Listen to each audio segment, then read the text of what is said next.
ৰাজ্যত চলি আছে এতিয়া নিৰ্বাচনী গৰম বতাহ।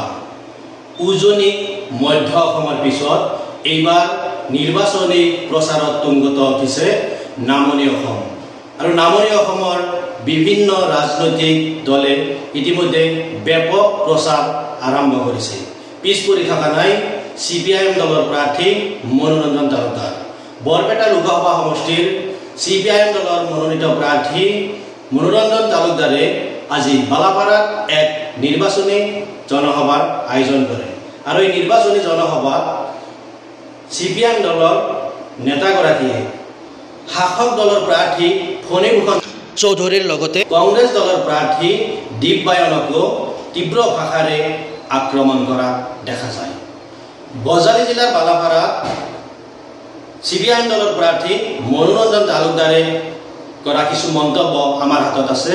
চাই আহক মনোৰঞ্জন তালুকদাৰৰ সেই বিশেষ গুৰুত্বপূৰ্ণ মন্তব্য। মইতো যিটো ঘূৰি পাকি দেখিছোঁ কংগ্ৰেছক মানুহে সমৰ্থন দিবাৰ নকৰে।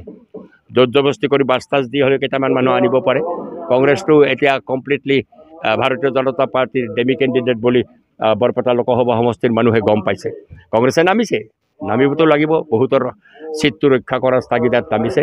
কিন্তু পাৰ্লামেণ্টৰ ইলেকশ্যনত কংগ্ৰেছ ফেক্টৰ নহয়, আমাৰ প্ৰতিদ্বন্দ্বিতা হ'ব বিজেপি সমৰ্থিত। বজালী জিলাৰ বালাপাৰাত অনুষ্ঠিত হোৱা CPIM দলৰ নিৰ্বাচনী জনসভাত CPIM দলৰ প্ৰাৰ্থী মনোৰঞ্জন তালুকদাৰে উল্লেখ কৰে যে CPIM দলৰ লগত বৰপেটা লোকসভা সমষ্টিৰ লগত অগপৰ প্ৰাৰ্থী ফণীভূষণ চৌধুৰীৰ লগতহে মূল যুঁজখন হ'ব।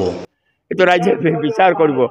বৰপেটা লোকসভা সমষ্টিৰ মানুহেতো লক্ষ্য কৰি আছে, চেজতে যদি ঘুমাই থাকে এইটো ৰাইজে সিদ্ধান্ত ল'ব। তেওঁ হয়তো শাৰীৰিকভাৱে যথেষ্ট ক্লান্ত হৈ পৰিছে, সেইকাৰণে ঘুমাই উঠিছে। সেইটো কথা কোৱাত অভ্যাসে নাই তেওঁ। মনোৰঞ্জন তালুকদাৰে উল্লেখ কৰে যে বৰপেটা লোকসভা সমষ্টিৰ ভিতৰত বজালী আৰু নলবাৰী জিলা হৈছে শিক্ষিতৰ হাৰ বেছি, আৰু শিক্ষিত লোকে এইবাৰ মনোৰঞ্জন তালুকদাৰকহে ভোট প্ৰদান কৰিব বুলি তেওঁ উল্লেখ কৰে। শিক্ষিত জেগা, কাৰণ আমাৰ সমষ্টিটোৰ ভিতৰত নলবাৰী আৰু বজালী হৈছে শিক্ষাৰ হাৰ আটাইতকৈ বেছি। আৰু শিক্ষিত মানুহে নিশ্চিতভাৱে এই লোকসভা নিৰ্বাচনত অগপক ভোট দি দিব, আৰু সেইটো তেওঁলোকে মুকলিভাৱে কৈছে। তেওঁলোকে যোগ্য প্ৰাৰ্থী হিচাপে মোকে সমৰ্থন কৰিব, এই কথাটো আমি গম পাইছোঁ। তাত মন্ত্ৰী আছে কি আছে এইটো বৰ বিচাৰ্য বিষয় নহয়। মাইনৰিটি ভোটটো মাইনৰিটি জনসাধাৰণে অলৰেডি সিদ্ধান্ত লৈছে, নহ'লে বালাপাৰাত এইখন মিটিং সম্ভৱ নহয়। মাইনৰিটি মানুহে সিদ্ধান্ত লৈছে। মই ভক্তৰবাদ মিটিং কৰি আহিছোঁ, বিশাল জনসভা হৈছে। এতিয়া মই মেজৰিটি অঞ্চল নিত্যানন্দত যাম, পাটাচাৰকুচিত যাম, মই নিশ্চিত তাতেও বহুত মানুহ সমবেত হ'ব। আজি মাইনৰিটি মেজৰিটি দুয়োটা অংশৰ মানুহে মোক সমৰ্থন কৰা মই দেখিবলৈ পাইছোঁ। আৰু মাইনৰিটিক ভোট বিভাজন কৰাৰ কাৰণে বিজেপিয়ে চক্ৰান্ত কৰি কংগ্ৰেছৰ কেণ্ডিডেট দিছে, কিন্তু কংগ্ৰেছৰ কেণ্ডিডেট সম্পৰ্কত ইতিমধ্যে মাইনৰিটি মানুহে কঠোৰ সিদ্ধান্ত লৈছে তেওঁক ভোট নিদিয়াৰ কাৰণে।